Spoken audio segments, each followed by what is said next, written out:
My name is Michael Brown. I am a 12-year veteran of CJAM Radio. I'm one of the board of directors at the Raw for Christian Center.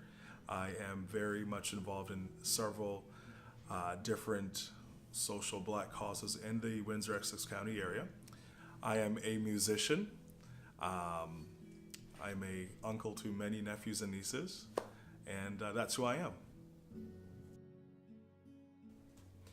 I got involved with the BACC advisory as a son of immigrant parents and having experienced some of the difficulties growing up in an immigrant household and seeing the way in which things are moving now with black children and the challenges that CAS has with black families, I decided that my voice would be something that would be great to be added to the conversation.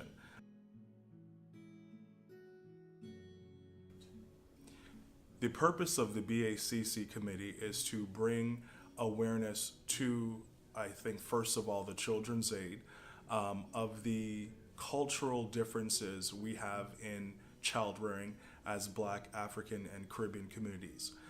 That's one of the purposes, is to bring awareness to the society.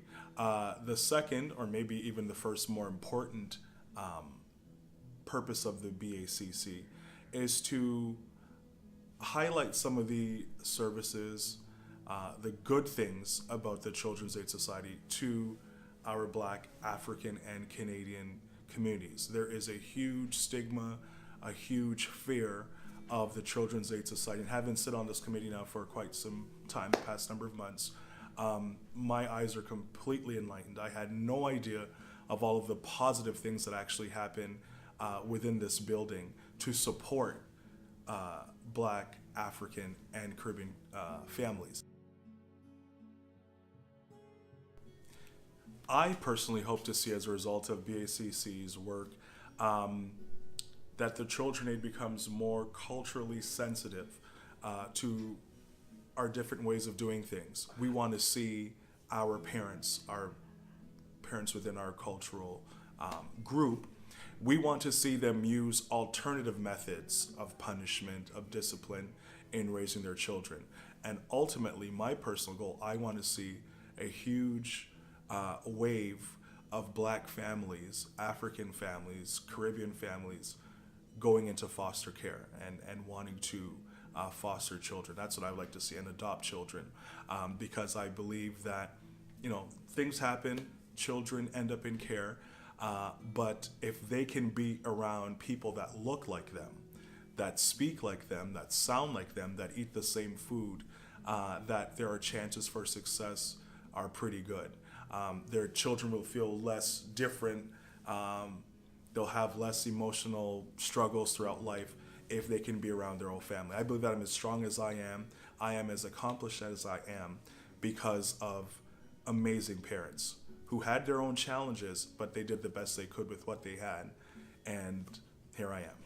Growing up in the immigrant area, the hood as we called it, of Keele and Lawrence in Toronto, there was such a huge stigma. I can see myself walking with my mom and all of her friends in the apartment right there on Keele Street, that the CS is going to take your kids, the CAS is going to take your kids, the CS is going to take your kids.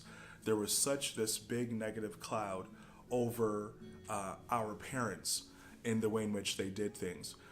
Having grown up a little now myself and understanding what the Children's Aid Society wants for our community, I think we can really do some good work here. The ultimate plan is not to snatch people's kids out of their homes, right? And that is a huge misconception. Now, some of our families could use a lot of work in the way in which they choose to discipline and to help and to raise their children.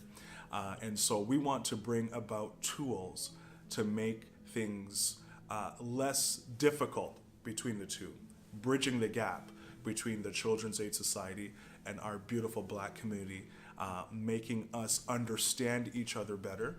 And that's what I have to say about that. I'm very excited to be a part of this committee. I want to see positive changes starting right here in the Windsor area. We have a growing black community, and there's a lot of good that can come out of this.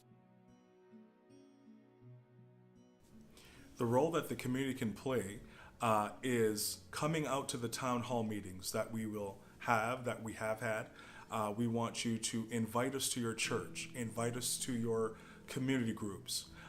We want you to come up with creative ideas that we can enlighten the CAS. So things like cooking classes. Let's come up with cooking classes. Let's come up with hair care classes, things like this, to showcase our very unique and special culture. We want them to know that we need them as foster parents, as relief foster parents. I find that in our communities there's a big fear, well, I don't want anyone to get into my business and to know my financial records. It's not that intrusive. So we want these families to know that we need you. You have a lot to offer. Having been in Canada for as long as you have been, there is a lot of help that you can provide to new Black families coming to Canada that need assistance, that my parents didn't have when they came to Canada. And so that's the main purpose of what we're trying to do here, is just to show the bright side of CAS. Yes, there's a lot of, bad negative history, but I think it was mainly a lack of understanding and communication between the two groups. We're here to bridge that gap and to make things better.